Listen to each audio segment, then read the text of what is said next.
Hey everyone, and welcome to Ruben's Mind Lab, where we break down the latest research into what it really means. Ever wonder how kids' brains and abilities change during the crazy roller coaster of the COVID-19 pandemic?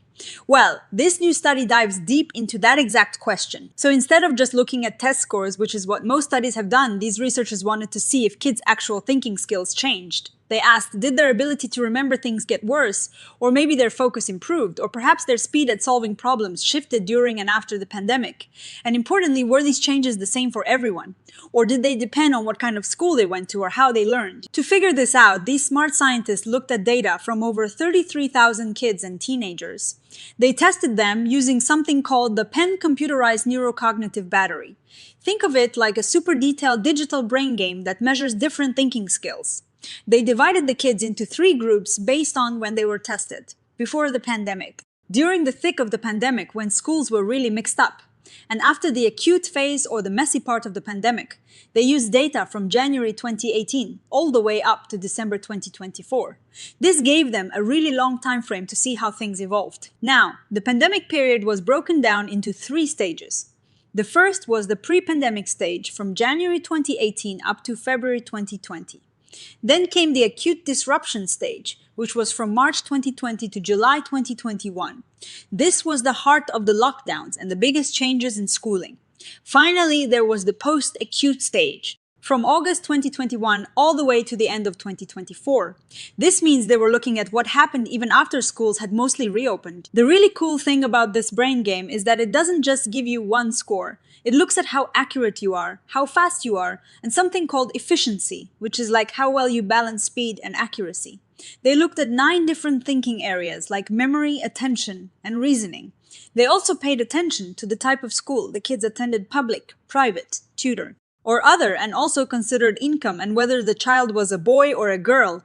They used some advanced math to crunch all this data to make sure their results were solid. Basically, they wanted to see if changes in thinking were specific, not just everywhere. So, what did they find? Get this, one of the biggest takeaways is that yes, the pandemic absolutely affected how kids' brains worked, but it wasn't a simple across-the-board decline. The changes were super specific, meaning they hit some thinking skills harder than others. And even how those skills were measured, accuracy versus speed, mattered. Memory took a hit, both verbal memory, your ability to remember words, and spatial memory, your ability to remember places or visual information, were lower during and after the pandemic compared to before. Spatial memory was hit the hardest, and it wasn't just that they couldn't remember as well. Their speed at recalling spatial information actually got slower even after the wildest part of the pandemic was over. This persistence of memory issues is pretty striking. Another interesting pattern was that for many thinking tasks, kids were slower. Their response speed slowed down in areas like flexible thinking, memory, verbal reasoning, and even visual motor skills. But here is the kicker: often this slowing down didn't mean they made more mistakes. In fact, in some areas like abstract reasoning, their accuracy actually improved even though they were slower. Now, for the surprising part, while memory was down and speed was slower in many areas, attention was different. Attention, which is your ability to focus and stay alert, got faster and more efficient during and after the pandemic. And this improvement wasn't just a quick blip, it actually got better and better over time, from the acute pandemic period to the post-acute period. This is pretty counterintuitive and definitely a highlight of the study. What about school type? They looked really closely to see if these changes varied depending on whether kids were in public school, private school, or had tutoring.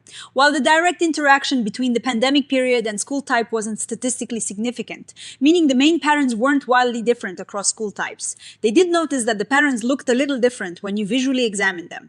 However, the key findings of memory decline and attention improvement were pretty much seen across most school types. So, what is the big picture here? The researchers concluded that the pandemic didn't just make kids' brains globally worse. Instead, it affected specific thinking systems. Memory was the most vulnerable, and some of those hits stuck around even after the pandemic's initial chaos. But attention and reasoning accuracy were either maintained or even improved.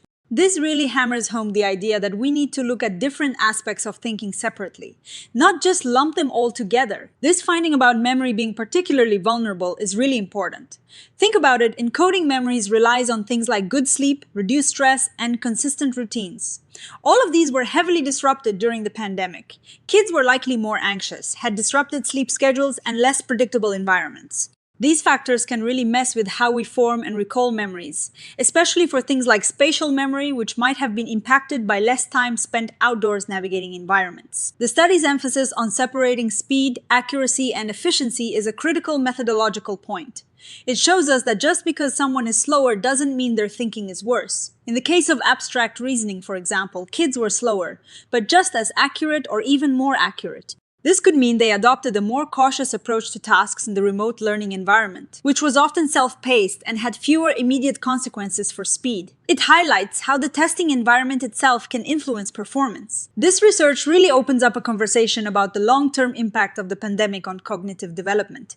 It is not just about lost learning time, but about how the entire environment shifted and how that altered the very machinery of how children think and process information. Now, like any good study, this one has some limitations that are important to consider.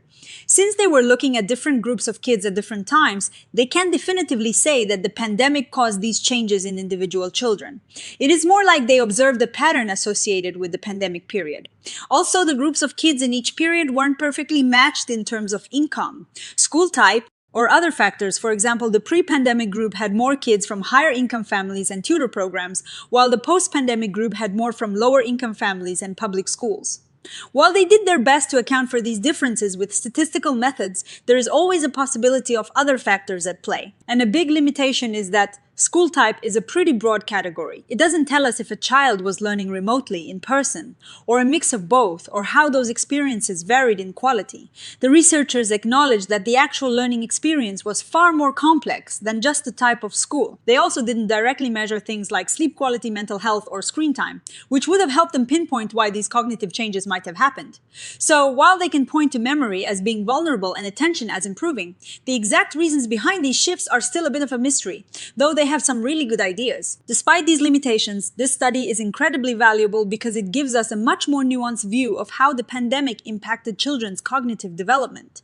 It shows that it wasn't just about losing academic ground, but about specific shifts in how children's brains function, the persistence of some deficits, like in memory, and the surprising improvements in others, like attention, suggest that the pandemic's effects are long-lasting and complex. This research truly emphasizes the importance of looking beyond simple academic scores.